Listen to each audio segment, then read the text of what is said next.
Bilquis, a woman I would not want to meet in a bar.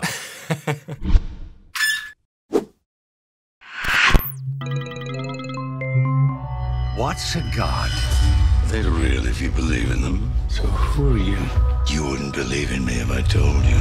I told a few friends of mine that I had interviews for American Gods, and I had the honor to speak to you, and they said, that's cool, but what is American Gods? And I find it quite difficult to describe it to them. So how would you describe American Gods in your own words? Well, the book is the book, and it's one of those hugely respected and, fiercely defended by people who read it. It's their book, the future. I mean, I've worked with Gaiman before on Coraline, which was an animated movie. This is because he's one of those writers that he's very vocal with his fans as well. He's across the, social media. So he's very interacts, and he's hugely popular. And he writes, this one is about, I describe it as a surreal trip into the heart of America in terms of like immigration. America's an immigrant country, always has been, and this is the story of one particular guy, Shadow Moon, who is the protagonist, played by Ricky, who's released from prison on compassionate grounds. His wife has died, and he meets this enigmatic sort of old, aging con man hipster sort of, which my character, Mr. Wednesday. Mr. Wednesday should give people in Europe a hint as to who he really is. I'm not going to give it away. But if you've read the book, you know when. And nothing is as it seems. He picks him up from prison, takes him on this journey across America, meeting these odd people who you realize later are actually old gods who live in America, but they're ordinary people. But what the trip Mr. Wednesday's trying to do is recruit all the old gods to fight the new gods of media, technology, IT, if you like. But people now have given up, religions down in the world. People, respect electronic religion rather than, organized religion. And what they're going back to in this story is saying, what's the matter with going back to even before that? Pagan rituals, which existed for, in a more personal level. You were one with nature, you were one with your surroundings. No, not anymore. We're all somewhere else. And it's kind of getting back to each other. It's interesting in terms of what's happening in the world now. In Europe with, England's Brexit bullshit and America's, America's reactionary bullshit. So it's really interesting to see what's happening. Yeah.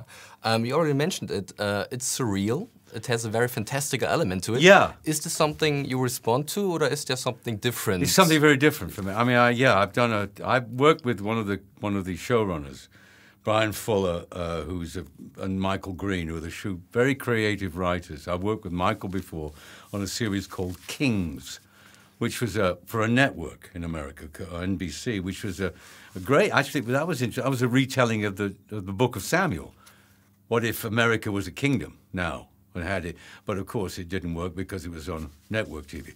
It's a cable show, and now you've got this expansion of people take such risks now when they can't afford to, because it's all material. All these companies like Amazon, Netflix, it's all material down the line, and they'll spend the money, and it's great for actors, producers, writers. And do you think that in those times of peak TV and all those shows, it's all very changed. important? The whole thing has changed, hasn't it, Felix? I mean, it's all, course, sure. no, I mean, there's no longer. You can time when you watch your favorite program, you can stream it. I mean, you'll no longer get those. I mean, shows are now considered a hit on television when in America, like they get 7 million. It used to be 26 million only 10 years ago. But now it's like, because it's all, you can do whatever you want with TiVo, timing, go to streaming, do whatever you want. The whole network has changed. And I think in those times it's very important that your show has something different to offer, something very special. Do you think American Gods has this? Well, it has, because it's a very different, it's not only in the story I've just sort of semi-described to you, but also because it's got animation in it, it's got special effects, and it's got a huge amount of prologues, which sort of tell you what the story might be about, and then it shifts in tone, and then there's a lot of special effects in this show. And nothing is as it seems. It's all revealed. And if you've read the book, people, it's a world best-selling book, so they'll know people are very committed and very defensive about how they'll see. It'd be very interesting to see the reaction when it comes out. You already mentioned your character, Mr. Wednesday. Yeah.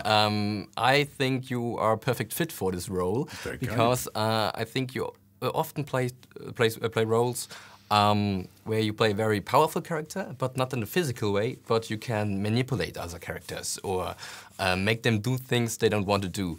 Is this something That's Wednesday. No, it is. Well, it's very much so with Shadow Moon, because otherwise, you know, you'd expect, you know, Shadow would haul off and smack him sometimes. But Wednesday hires him to be his bodyguard and chauffeur, and then through sheer his own will, sort of when, you know, Shadow keeps saying, who is this guy? And he does tricks better than he does. He did do this, but it's all kind of, he's got a will, Mr. Wednesday. He's also got a charm, and he just barrels through everything. So he's not who he seems to be. You already mentioned this as well, this thing Neil created.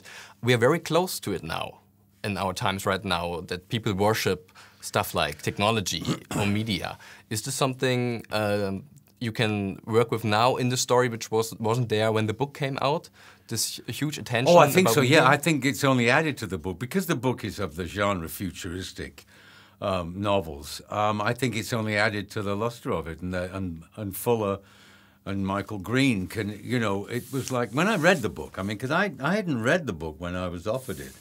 And I read it, I thought instantly it was a perfect blueprint for a television series, because they can, it's not a linear book. It doesn't go from A to B. It goes A and then it goes all over and introduces you to characters which don't seem to reference the last paragraph, which is kind of great, because then they can link and have stories that stand alone within the series, you know. Like, I think that the character of Shadow's wife is much more explored in the TV show than it is in the book, which is interesting again, and it gives you backstory. And Mad Sweeney, the character, the crazy leprechaun.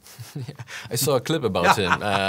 Was very wild and a little bit violent, of course. Is this something we're going to see more about in the show? Well, yeah, it's a bit of everything. I mean, I think that's half the charm of it. I mean, it's like it opens up with a big fight between Ricky. But I mean, that's instigated by Wednesday as well. He likes to see that going on, you know. Okay. I would like to do something different now. I would like to do a lightning round. So I give you just a few words and you react to them with one word or sentence as you like. Brian Fuller. Far out. Ricky Whittle. Lovely. Manchester United supporter. We're from the same town. We're very close. Really? Great. Old gods or new gods? Oh, old god. Of course. Immortal or mortal? Mortal or immortal? Yeah, what would you like to be? Well, I'm a fan of Highlander, so I'll say immortal. Okay. Bill Quiz. Bill Quiz. A woman I would not want to meet in a bar. Deadwood Reunion. Deadwood Reunion? Yeah. That would be nice. That would be nice. Talked about it as we speak. Okay. Whether it actually happens, Felix, is another matter. But it's possible. But it's possible. Okay. Game of Thrones. Great week in Ireland. Perfect ending. Best movie or TV show ever? Deadwood. Deadwood. Yeah. Safe bet. In 10 years, just end the sentence if you want to. In 10 years? Yeah. In 10 years, man, I got too far away to think about. No, still working, I hope. No, 10 years time, still working. Yeah, sure. I mean, why not? Maybe at American Gods, 10 seasons? Maybe, I don't think, American Gods, 10 years? No, I think everything. No. Today, everything is possible. I think that sort of 5-year cycle is great. You know, 5 years would be perfect. Yeah. Final words? Final words? Yeah. Very nice meeting you, nice talking to you. Yes, too. Thank you. You know who he is? Who he really is?